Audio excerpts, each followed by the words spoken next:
ایک دوسری صورت میں آپ کے سامنے نمودار ہوگی، اور وہ اللہ کی رحمت اس سے ملاقات کے موقع کی شکل اختیار کر لے گی، بجائے اس کے کہ آپ اس سے ڈرتی رہیں۔ سوال آپ سے یہ ہے کہ سر میری والدہ کے دادا کے 3 بیٹے تھے۔ والدہ کے دادا، والدہ کی بڑی مشکل ہے بھائی۔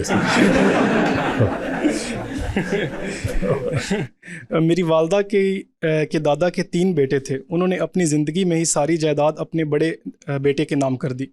ان کے دونوں چھوٹے بیٹوں میں سے ایک بیمار تھے جو میری والدہ کے والد تھے، اور دوسرے ابھی نابالغ تھے۔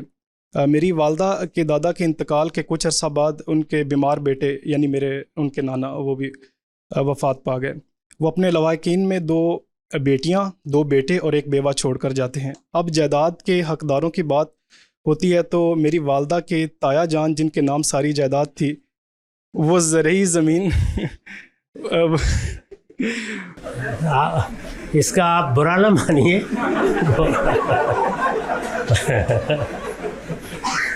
ہمیں یہ خیال نہیں تھا کہ آج کوئی شجرہ ہے نسب کی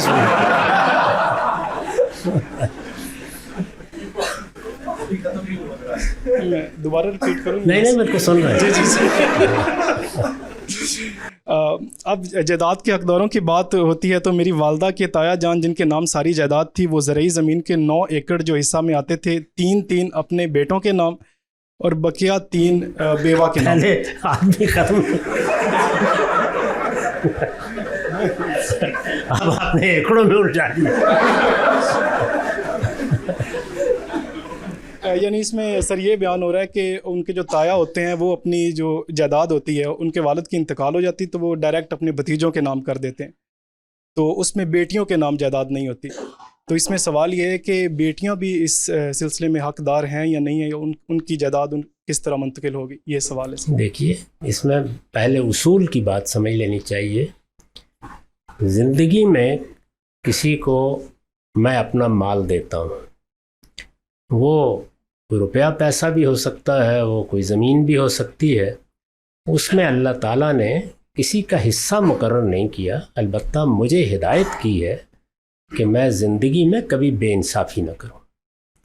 یعنی یہاں یوں نہیں ہے کہ اللہ تعالیٰ نے زندگی میں مجھے پابند کر دیا ہے کہ میں بڑے بیٹے کو یہ دے سکتا ہوں، چھوٹے کو یہ دے سکتا ہوں۔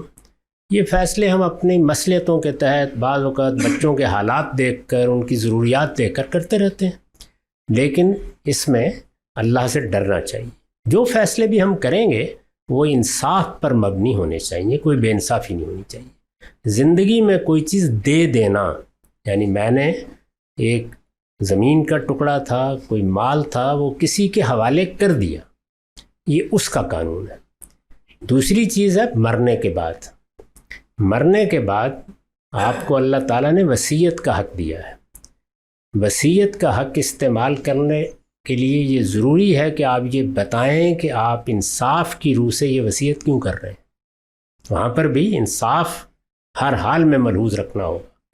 تو جب آپ یہ بتائیں گے تو اس کے بعد رشتہ داری کی بنیاد پر حصے کن کے ہیں وہ اللہ نے خود مقرر فرمایا۔ ان میں نہ میں کوئی تبدیلی کر سکتا ہوں نہ آپ کوئی تبدیلی کر سکتے ہیں۔ وہ حصے کس اصول پر اللہ تعالیٰ نے مقرر فرمائے ہیں وہ بھی انہوں نے بیان کر دیا، اور یہ بتا دیا ہے کہ میں نے اس اصول کو ملحوظ رکھ کر یہ بتایا ہے کہ والدین کا حصہ یہ ہوگا، اولاد کے حصے یہ ہوں گے، لڑکیوں کے یہ ہوں گے، لڑکوں کے یہ ہوں گے۔ یہ پوری بات بتا دی۔ اگر کسی شخص نے اس کی خلاف ورزی کی ہے تو اس نے ایک بڑے جرم کا ارتکاب کیا ہے۔ اگر آپ 11-12 آیات سورہ نساء کی نکال کے پڑھیں تو آپ پر بالکل واضح ہو جائے گا کہ یہ کبیرہ گناہوں میں سے ہے۔ ہمارے ہاں بدقسمتی سے لوگ لڑکیوں کے بارے میں اس کبیرہ گناہ کا ارتکاب کرتے ہیں اور بڑے پیمانے پر کرتے ہیں۔ ذمہ داروں میں تو خاص طور پر یہی صورتحال ہے، یعنی وہ لڑکیوں کو حصہ دینے کے لیے، لڑکیاں کہیں یا عورتیں کہیں، جہاں بھی ہیں، ہرگز تیار نہیں ہوتے کسی طرح بھی۔ تو لوگوں کو بتانا چاہیے کہ یہ ہے۔ اگر وہ اب جیسے کہ آپ کی بات سے معلوم ہوتا ہے کہ آمادہ ہو گئے، یعنی وارثوں نے یہ فیصلہ کر لیا ہے کہ جو کچھ بھی پہلے ہوا وہ صحیح ہوا یا غلط ہوا، ہم اب صحیح کرنا چاہتے ہیں، تو جن صاحب کی جائیداد تقسیم کرنا پیش نظر ہے ان کے بارے میں یہ دیکھیے کہ ان کی موت کے وقت ان کے کون سے اعزاء زندہ تھے، ان کی فہرست بنائیے، ان کے حصے متعین کیجیے اور سب آپس میں مل بیٹھ کے طے کر لیجئے کہ ہم اللہ کے بتائے ہوئے قانون کے مطابق یہ حصے ان کے حوالے کر دیں گے۔ وہ لڑکیوں کے بھی ہوں گے، وہ لڑکوں کے بھی ہوں گے، وہ مردوں کے بھی ہوں گے، عورتوں کے بھی۔ کائنات کی سر ہر چیز اللہ کے حکم کی تابع ہے، حتیٰ کہ پتا بھی اللہ کے حکم کے بغیر نہیں ہل سکتا۔ حضرت آدم علیہ السلام کو اللہ تعالیٰ نے جس طرح قرآن پاک میں ان کی کریشن کا ذکر ہوتا ہے، ایسے لگتا ہے کہ اللہ نے اپنے ہاتھوں سے بنایا اور ہم کن سے بنے ہوئے ہیں۔ اللہ تعالیٰ نے ان کو خود علم سکھایا اور اپنی روح ڈالی ان میں، اور خود جا کے بتایا کہ اس درخت کو نہیں چھونا۔ لیکن دوسری طرف ہم دیکھتے ہیں کہ شیطان اللہ تعالیٰ کے حکم کی ان کے سامنے حکم عدولی کرتا ہے، اور پھر اللہ تعالیٰ کا سیکورٹی سسٹم سمو بریچ ہو جاتا ہے، اور شیطان جو ہے وہ داخل ہو جاتا ہے اور حضرت حوا کو پرومپٹ کرتا ہے، اور وہ اپنے میاں کو کہتی ہیں کہ جی اس درخت کا پھل کھائیں۔ تو ایک طرف تو یہ ہے کہ جی اللہ تعالیٰ کے حکم کے بغیر کوئی چیز ہو نہیں سکتی، اور دوسری طرف یہ ہے کہ شیطان کی یہ مجال کہ اللہ تعالیٰ کے حکم عدولی کرے۔ اب بہت ساری چیزیں ایسی ہیں کہ جو کائنات میں نظر آتی ہیں، اور کچھ چیزیں ہیں کہ جی وہ ان سے دیکھ کے یہ ہوتا ہے۔ اچھا، ہم پھر اس کو بعد یہ کہتے ہیں کہ جی یہ جو سارا کچھ ہے یہ اللہ تعالیٰ کے اس میں لکھا ہوا ہے، اور قیامت کس طرح آئے گی اور کیا ہوگا، یہ سارا سلسلہ۔ اگر یہ سارا کچھ اسی طرح لکھا ہوا ہے، اور شیطان کو بھی اللہ کا اذن تھا کہ وہ اللہ کی حکم عدولی کر دے، تو پھر یہ جنت اور دوزخ کس لیے؟ یہ بہت پرانا مسئلہ ہے، لیکن اس کو سادگی سے سمجھیے کہ جس پروردگار نے ہمیں بنایا ہے اس نے ہی یہ بتایا ہے کہ میں نے تمہیں ارادہ و اختیار دیا ہے، اور یہ بھی بتایا ہے کہ یہ ارادہ و اختیار دے کر میں نے تمہیں ابتلاء میں ڈالا ہے، یعنی ایک امتحان سے گزارنے کا فیصلہ کیا ہے۔ اللہ تعالیٰ کی اس اسکیم کو اگر آپ جانتے ہیں یا آپ نے سمجھ لیا ہے تو میرے نزدیک پھر ان میں سے کوئی سوال بھی پیدا نہیں ہوتا جو آپ نے کیا ہے۔ یعنی اگر اس نے مجھے ارادہ و اختیار دیا ہے، اس نے دیا ہے، یہ نہیں کہ میں اپنی طرف سے ارادہ و اختیار لے کے استعمال کرنے بیٹھ گیا ہوں۔ مجھے ارادہ و اختیار دیا ہے تو میں جن ہوں یا آدم، مجھے یہ حق ملنا چاہیے کہ میں خلاف ورزی کروں۔ اگر میں خلاف ورزی نہیں کر سکتا تو ارادہ و اختیار کے کیا معنی ہوئے؟ یہ ارادہ و اختیار قرآن مجید میں 10 مقامات پر بیان کیا گیا ہے کہ خود پروردگار نے دیا ہے۔ یہ بتایا ہے کہ میں نے وہ ارادہ و اختیار دے کر جو مہلت مقرر کی ہوتی ہے اس میں گرفت بھی نہیں کرتا۔ رہی یہ بات کہ اللہ کے حکم کے بغیر کوئی پتا نہیں ہلتا، تو اس میں کیا شک ہے؟ لیکن یہ اللہ ہی کا حکم ہے جو میں نے بیان کیا ہے کہ میں نے ارادہ و اختیار دے دیا۔ تو اب میرے ارادہ و اختیار کا جو پتہ ہلنا ہے وہ اصل میں اللہ کے حکم کے مطابق ہی ہل رہا ہے۔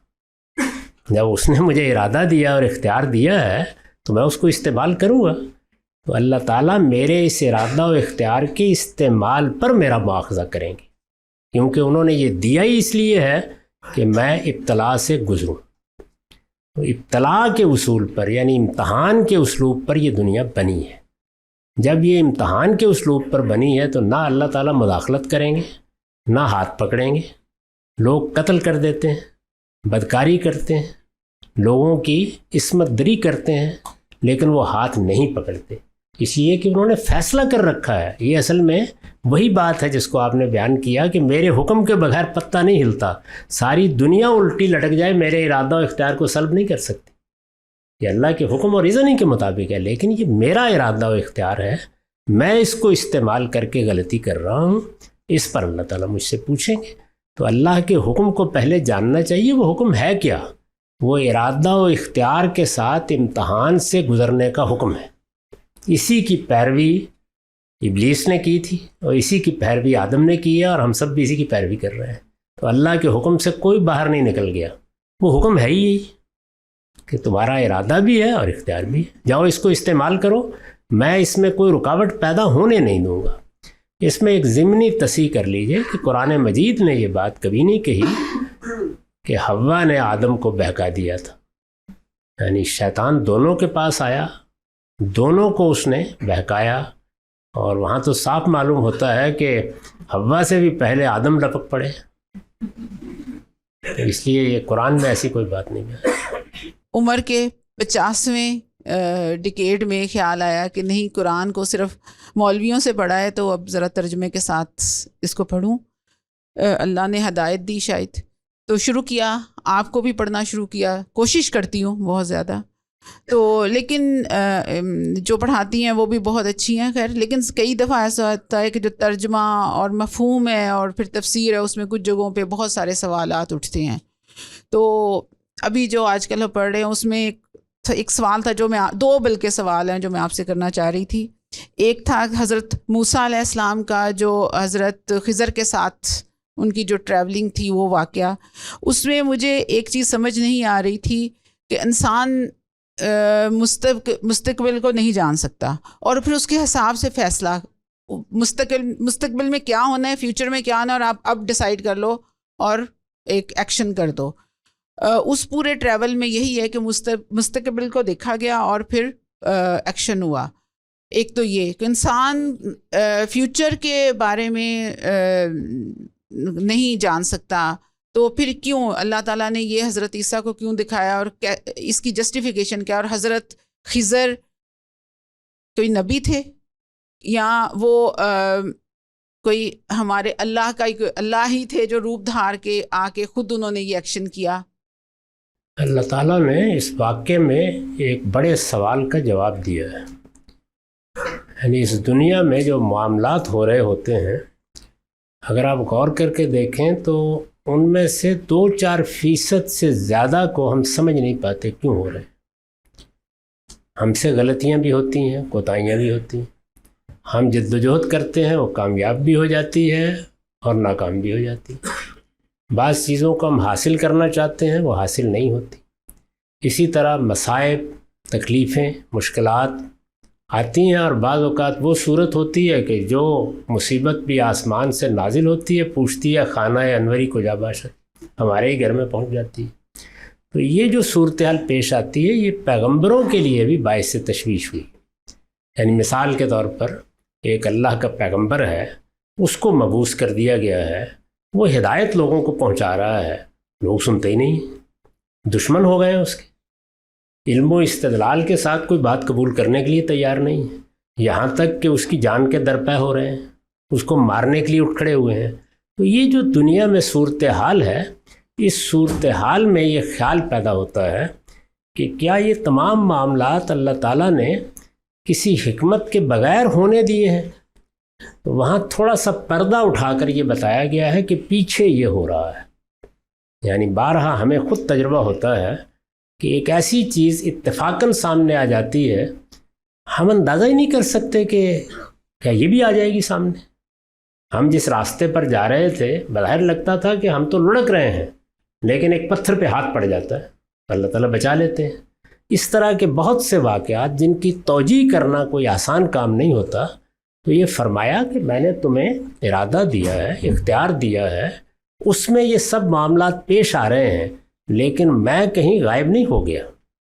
میں ان تمام معاملات کی نگرانی کر رہا ہوں، اور میرے فرشتے معاملات میں اس طرح سے پیچھے مداخلت بھی کر رہے ہوتے ہیں، لیکن وہ اتنی ہی مداخلت کرتے ہیں جتنی مداخلت حکمت کی روح سے ناگزیر ہو جاتی، ورنہ ارادہ و اختیار پر اثر انداز ہو جائیں گے. یہ بات بتانے کے لیے اللہ تعالیٰ نے سیدنا موسیٰ کا وہ تجربہ ہمارے سامنے پیش کیا ہے. اس میں جن ہستی سے ان کی ملاقات ہوئی ہے، وہ اللہ کے فرشتوں میں سے کوئی فرشتے تھے.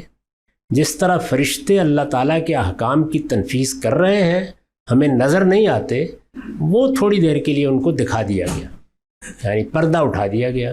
دکھانے کی بالعموم 2 صورتیں اللہ تعالیٰ اختیار کرتے ہیں. سب پیغمبروں کے ساتھ یہی ہے. ان کو کوئی مشاہدہ بیداری کے عالم میں کرا دیا جاتا ہے، ان کو کوئی چیز رویا میں دکھا دی جاتی ہے. ابھی میں نے ایک سوال کے جواب میں ابتدا میں عرض کیا تھا کہ رسالت مآب صلی اللہ علیہ وسلم کو بھی مستقبل کی بعض چیزوں کے بارے میں رویا دکھائے گئے. تو اسی طرح کا یہ غالباً ایک رویا ہے. دونوں باتیں ہو سکتی ہیں. یہ عالم بیداری میں ہوا، جیسے کہ خود رسول اللہ کے بعض مشاہدات ایسے ہی ہیں مثال کے طور پر روایتوں میں آپ لوگوں نے پڑھا ہوگا کہ نماز پڑھانے کے دوران میں یک بیک ایک مشاہدہ ہوا اور اس میں رسول اللہ صلی اللہ علیہ وسلم آگے بڑھ گئے، ایک قدم آگے رکھ دیا اور بعد میں بتایا کہ مجھے اس طرح جنت دوزخ دکھائی گئی اور ایک پھل کا پوشا تھا، میں اس کو لپک کر توڑ لینا چاہتا تھا، یعنی وہ اتنا حقیقی مشاہدہ تھا۔ یہ رویا میں بھی ہوتے ہیں، تو یہ ایک مشاہدہ ہے جس میں جو کچھ پیچھے ہو رہا ہے اس کے ایک حصے سے تھوڑی دیر کے لیے پردہ اٹھا دیا گیا ہے تاکہ اللہ تعالیٰ کے فیصلوں کی، ہمارے ساتھ اس کے تعلق کی حکمت اللہ کا ایک پیغمبر سمجھ لے۔ ان کو ایک قوم کو بنانے، اٹھانے، اس کو ایک مشن کی طرف راغب کرنے، اس کو ایک جگہ سے نکال کر دوسری جگہ آباد کرنے کی غیر معمولی ذمہ داری دی گئی تھی۔ یعنی انبیاء کی تاریخ میں بھی سیدنا موسیٰ کی ذمہ داری اتنی غیر معمولی ہے کہ آدمی حیرت زدہ ہو جاتا ہے کہ یہ کیا کوئی ایک انسان پوری کر سکتا ہے؟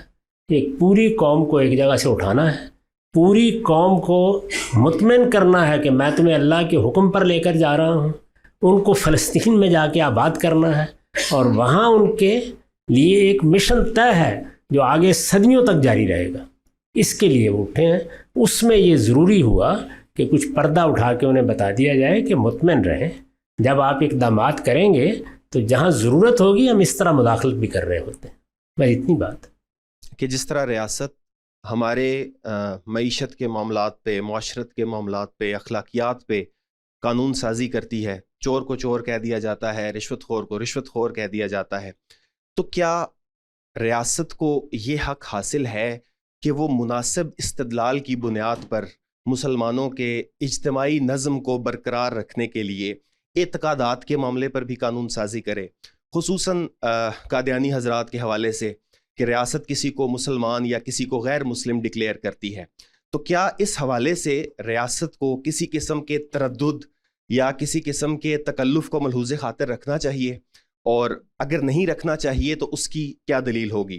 اور دوسرا سوال اسی کے ساتھ جڑا ہوا یہ ہے کہ کیا انفرادی سطح پر افراد کو بھی اپنے اعتقادات کے حوالے سے اپنے موقف کا اظہار کرتے ہوئے کسی قسم کے ایسے تکلف یا تردد میں پڑنا چاہیے، یا اس کو برملا کہہ دینا چاہیے کہ میرا اس حوالے سے یہ عقیدہ ہے؟ شکریہ۔ یہ دو الگ الگ سوال ہیں۔ یہ بات کہ مجھے میرے پروردگار نے یہ حق دیا ہے کہ میں پیغمبر کی دعوت کو قبول کروں یا قبول نہ کروں، میں ضمیر کی آواز پر لبیک کہوں یا نہ کہوں، اس کو قرآن مجید اس طرح بیان کرتا ہے کہ انا ہدینہ السبیل، ہم نے راستے کو واضح کر دیا ہے، اب اما شاکرم و اما کفور، جس کا جی چاہتا ہے وہ شکر گزار بن کر رہے، جس کا جی چاہتا ہے وہ کفران نعمت اختیار کر لے۔ دوسری جگہ بیان کیا من شاء فلیؤمن من شاء فلیکفر، جس کا جی چاہے وہ کفر اختیار کرے، جس کا جی چاہے ایمان قبول کر لے۔ اس سے صاف یہ معلوم ہوا کہ لا اکراہ فی الدین، دین کے معاملے میں کوئی جبر روا نہیں رکھا جا سکتا۔ ہر شخص کو حق حاصل ہے کہ وہ جو مانتا ہے برملا مانے، جس چیز کا اظہار کرنا چاہتا ہے اظہار کرے۔ ہم اس کے ساتھ مکالمہ کر سکتے ہیں، اس کو کوئی نصیحت بھی کر سکتے ہیں۔ ہم اگر اس کے طرز عمل میں کوئی غلطی محسوس کریں اس پر اسے توجہ بھی دلا سکتے ہیں، لیکن اللہ کا دیا ہوا یہ حق اس سے نہیں چھین سکتے۔ یہ تو پہلے اصولی بات سمجھ لیجیے۔ اس کو سورہ بقرہ میں واضح کر دیا ہے کہ اللہ نے اپنے دین میں کوئی جبر روا نہیں رکھا، اس نے ہدایت کو ضلالت سے الگ کر دیا ہے، یہ بہت کافی ہے۔ ہم توجہ دلائیں گے، ہدایت کی وضاحت کر دیں گے۔ اگر اس نے کسی ضلالت کو اختیار کر رکھا ہے تو اس کی حقیقت واضح کر دیں گے۔ اگر اس کی طرف سے کفر کا ارتکاب ہو رہا ہے تو بتا دیں گے، علم و استدلال کے ساتھ بتا دیں گے کہ یہ کفر ہے یا یہ شرک ہے یا یہ بدعت ہے۔ اس سے آگے نہ میں کچھ کر سکتا ہوں، نہ آپ کچھ کر سکتے ہیں، نہ کوئی حکومت کچھ کر سکتی ہے۔ پہلے تو یہ بنیادی بات سمجھ لیں۔ اس کے ساتھ ایک دوسری بات بھی کہہ دی ہے، وہ یہ کہ میں نے جبر روا نہیں رکھا اور ہر انسان کی جان، مال اور آبرو کو میں نے حرمت عطا کی۔ رسالت مآب صلی اللہ علیہ وسلم نے جو آخری اعلان کیا ہے اور پورے زور کے ساتھ متوجہ کر کے لوگوں کو کیا ہے، اور یہ کہہ کے کیا ہے کہ یہ میں جو کچھ بیان کر رہا ہوں یہ حرمت معمولی نہیں ہے، یہ اس شہر مکہ کی طرح ہے، یہ اس ذوالحج کے مہینے کی طرح ہے۔ وہ یہ کہ کسی کو کسی کی جان مال آبرو کے خلاف کوئی اقدام کرنے کا حق نہیں ہے، الا بالحق، الا یہ کہ اللہ اس کا حق اس کو دے دے۔ تو اللہ تعالیٰ نے جن معاملات میں یہ حق دیا ہے وہ قرآن مجید میں بالکل واضح کر دیا ہے، متعین طور پر بتا دیا ہے۔ اب رہ گیا آپ کے سوال کا پہلا حصہ کہ ریاست نہ کوئی مذہبی حکم ہے، نہ کوئی مذہبی ادارہ ہے، نہ ذات باری کی طرف سے ہمیں اس کو قائم کرنے کی ہدایت کی گئی ہے۔ ریاست ہماری ضرورت سے پیدا ہوئی، یعنی جس طرح میں شعور کی عمر کو پہنچتا ہوں تو مجھ پر واضح ہو جاتا ہے کہ کمانا پڑے گا، اس کے بغیر پیٹ کا علاج نہیں کیا جا سکتا۔ مجھے معلوم ہوتا ہے کہ میری نفسی ضرورتیں کیا ہیں، میری جنسی ضرورتیں کیا ہیں، میں ان کو پورا کرنے کے لیے اپنے علم و عقل کی روشنی میں اقدامات کرتا ہوں۔ اسی طرح کا معاملہ ریاست کا ہے۔ انسانوں کو جب یہ مسئلہ پیش آیا ہے کہ ارادہ و اختیار کا غلط استعمال یہ فساد کا باعث بن جاتا ہے، لوگ ایک دوسرے کی حق تلفی کرتے ہیں یا جان مال آبرو کی خلاف زیادتی کرتے ہیں، تو اس کو روکنے کے لیے انسانوں نے اپنی ضرورت کے تحت یہ ادارہ بنایا ہے، یعنی اس کے پاس کوئی لائسنس اللہ تعالیٰ کی طرف سے نہیں ہے، لہٰذا اس ادارے کے حدود وہی ہیں جس کے لیے یہ وجود میں آیا ہے۔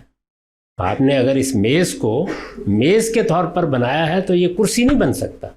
تو ریاست کا ادارہ جس مقصد سے وجود پذیر ہوا ہے وہ اختیارات بھی انہی حدود میں استعمال کرے گا۔ میں نے اس کو اپنی کتاب مقامات میں ایک مضمون میں بیان کیا، قانون کی بنیاد، یعنی قانون ظاہر ہے کہ بادشاہ بنائے، پارلیمنٹ بنائے، کوئی ادارہ بنائے، اس کی بنیاد واضح ہونی چاہیے۔ وہ صرف دو چیزیں ہیں، حق تلفی کو روکنے کے لیے، جان مال آبرو کے خلاف زیادتی کو روکنے کے لیے۔ یہ ریاست کی جورسڈکشن ہے، اس سے کوئی ایک قدم بھی باہر نہیں رکھ سکتا۔ اسی اصول پر میں بار بار متنبہ کرتا ہوں کہ شخصی معاملات میں، مذہبی معاملات میں، میرے عقیدے میں، میرے ایمان میں مداخلت کا حق کسی ریاست کو حاصل نہیں۔ ریاست کے لیے جو چیزیں متعین ہیں وہ دو ہی ہیں۔ جو قانون بھی آپ نے بنانا ہے پہلے ثابت کیجئے کہ اس میں کسی کی حق تلفی ہو رہی ہے، اس لیے اس کو روکنے کے لیے قانون بنا رہے ہیں، اور ظاہر ہے کہ وہ حق اللہ تعالیٰ کی طرف سے طے ہوگا، عرف اس کو طے کرے گا، معاہدے اس کو طے کریں گے۔ اور میں جان مال آبرو کے خلاف اقدام کرنے جا رہا ہوں تو اس کے لیے اللہ تعالیٰ نے متعین طور پر بتا دیا ہے کہ چور کے خلاف یہ اقدام کیا جا سکتا ہے، زانی کے خلاف یہ کیا جا سکتا ہے، قاتل کے خلاف یہ کیا جا سکتا ہے، وہ متعین کر دیا ہے اس میں۔ اسی سے ظاہر ہے کہ پھر باقی اصول بھی نکل آتے ہیں۔ تو یہ چیز ہے، اس کو واضح طور پر سمجھ لینا چاہیے۔ لوگوں کے عقیدہ و ایمان کے بارے میں فیصلے کرنے کا اختیار نہ مجھے ہے، نہ آپ کو ہے، نہ کسی عالم کو ہے، نہ کسی ریاست کو ہے۔ ہم جو کچھ کر سکتے ہیں وہ یہ ہے کہ کسی کے ہاں کوئی خرابی دیکھیں تو وہ خرابی واضح کریں، یعنی اگر کفر ہے تو بتائیں کہ یہ کفر ہے، اگر شرک ہے تو سمجھائیں کہ یہ شرک ہے، اگر بدعت ہے تو واضح کریں۔ لیکن یہ کہ اس آدمی نے اپنے ایمان کو کس طرح بیان کرنا ہے، اس کی بنیاد پر اپنا کیا تعارف کرانا ہے، یہ اس کا کام ہے۔ تو میں اس معاملے میں ادنا درجے میں بھی ریاست کو کوئی حق دینے کے لیے تیار نہیں۔ میرا نام فرید ہے اور میں اسلامک جیومیٹرک پیٹرنز کا شوقین ہوں، جس کی مثال آپ کے پیچھے دیوار پہ لگی۔ جب میں یہ کرنا شروع ہوا 8 سال پہلے تو مجھے یہ احساس ہوا کہ یہ دائرے سے نکل کے اتنی خوبصورت چیز جو بنتی ہے یہ انسانی کاوش نہیں ہے، اس کے پیچھے ایک خالق ہے، ایک مصور ہے، اور ہم صرف اس کو لکیر لگا کے لکیر کو واضح کر رہے ہیں۔ اس چیز کا بے انتہا ہوا۔ اس سے جب آگے پھر علم آگے بڑھا تو کچھ ایسی کتابیں، کچھ ایسی تصورات سامنے آنا شروع جس کے اوپر اب ڈاؤٹ ہونا شروع ہو رہا ہے، تو جس کے بارے میں آپ سے پوچھنا چاہ رہا ہوں۔ وہ آگے اس جگہ سے آگے وہ سمبلزم کی طرف آتے ہیں کہ جی کہ ایک دائرہ جو ہے وہ قدرت الہی کو ظاہر کرتا ہے اور پورے آسمان کو ظاہر کر رہا ہے، اور جو چوکور ہے وہ ایک زمین کو ظاہر کر رہا ہے۔ اور مثلا جیسے نجم داؤدی ہے اور 2 مثلث 2 ٹرائنگل سے بن رہا ہے، تو ایک ٹرائنگل جو اوپر پوائنٹ کر رہا ہے وہ انسان کی دعا اللہ تعالیٰ سے، اور جو نیچے پوائنٹ کر رہا ہے وہ اللہ تعالیٰ کی ودیعت یا انسان کو جو بھی نعمت عطا ہو. تو اب یہاں آ کے میرا سوال پیدا یہ ہوتا ہے کہ کیا یہاں یہ واقعی سمبلزمس ہیں، ایگزسٹ کرتے ہیں؟ اور جہاں تک جیومیٹری کے بننے کا تعلق ہے، اس نے تو مجھے واضح کر دیا کہ ایک خالق موجود ہے اور انسان نے کچھ نہیں کیا. لیکن جب آگے یہ سمبلز کے اوپر اور اس کے پیچھے وہ جو سٹارٹ ہو جاتا ہے، اس کے اوپر پھر میرا ڈاؤٹ آتا ہے کہ یار میں یہ علم ٹھیک بھی ہے یا اس میں کوئی گڑبڑ تو نہیں ہے. میں اس کی آپ سے پہلے ایک سوال کیا گیا تھا فلسفے کے بارے میں، اس میں میں نے یہی عرض کیا تھا کہ علم کے بارے میں پہلے طے کر لیجیے. یعنی یہ جو باتیں لوگ کہہ دیتے ہیں عام طور پر، ان کے کہنے کی وجہ یہ بنتی ہے. افلاطون نے بھی جب بات کہی ہے تو پہلے اس سوال کا جواب نہیں دیا کہ بناء استدلال کیا ہے، بناء علم کیا ہے، علم کیا چیز ہے. تو آپ نے جو کچھ فرمایا اس میں غور کیجئے. اگر آپ یہ کہتے کہ ہم نے تجربات کیے ہیں، ہم نے چیزوں کا مشاہدہ کیا ہے، ہم نے انسانوں کے اعمال کا مطالعہ کیا ہے، ہم اوپر گئے تھے وہاں بھی ہم نے یہ چیز دریافت کی ہے، اس سے یہ پتہ چلا ہے کہ دائرہ فلاں چیز کی علامت ہے، تو یہ مشاہداتی علم ہوتا، سائنسی علم ہوتا، یہ ناقص بھی ہوتا ہے، کامل بھی ہوتا ہے. تو یہ علم اگر آپ کو ہے تو اس کا اظہار بھی کیا جائے گا، اس کو بیان بھی کیا جائے گا. آپ نے اس میں جو الفاظ استعمال کیے وہ یہ کہ خدا نے ایسا کیا. خدا نے جو کچھ کیا ہے وہ اس نے اپنی کتاب میں بیان کر دیا ہے. تو میں پوری ذمہ داری سے یہ کہتا ہوں کہ اس میں اس طرح کی کوئی لغویات بیان نہیں. بات ختم ہو گئی. یعنی اللہ تعالیٰ نے کوئی چیز کہی ہے، اس کا سب سے بڑا اور مستند ماخذ قرآن مجید ہے. اس کے بعد ضمنی طور پر پرانے صحائف کی طرف بھی دیکھا جا سکتا ہے، روایات کی طرف بھی، ان کی چھان پھٹک کی ضرورت ہوتی ہے. لیکن اللہ کے حوالے سے کوئی بات بیان کرنا بڑی ذمہ داری کا کام ہے. اس میں جب تک آپ کے پاس خود اللہ کا اپنا بیان نہیں ہے ہم زبان نہیں کھولیں گے. تجرباتی علوم ان کا دروازہ کھلا ہوا ہے، وہ تو علوم ہی ہم نے پیدا کرنے ہیں. تو آپ اس بنیاد پر، یعنی آپ اپنے حواس کی بنیاد پر، خواہ وہ ظاہری حواس ہے خواہ باطنی ہے، کسی نتیجے تک پہنچے ہیں، کوئی تجربہ آپ کو پیش آ گیا ہے، آپ اسی استدلال سے اس کو بیان کریں گے. یعنی یا میری آنکھوں نے دیکھا ہے، یا میرے کانوں نے سنا ہے، یا میرے باطنی حواس اس کو ہمیشہ سے ایسے ہی محسوس کرتے ہیں. ظاہر ہے پھر اس کے بعد استقراء کا عمل شروع ہوتا ہے، انڈکشن کا، کہ اب میں بھی یہ محسوس کرتا ہوں، کیا یہ بھی یہ محسوس کرتے ہیں. اس سے ہم نتائج نکالتے ہیں. تو جو نتائج تجربے اور مشاہدے سے نکالے جاتے ہیں وہ انسانی علم کی تشکیل کرتے ہیں. اللہ تعالیٰ کے حوالے سے ہمارے پاس کوئی ذریعہ نہیں ہے کہ ہم براہ راست علم حاصل کر سکیں. وہاں اللہ تعالیٰ کی کتاب ہے، اس کا حوالہ دینا پڑے گا.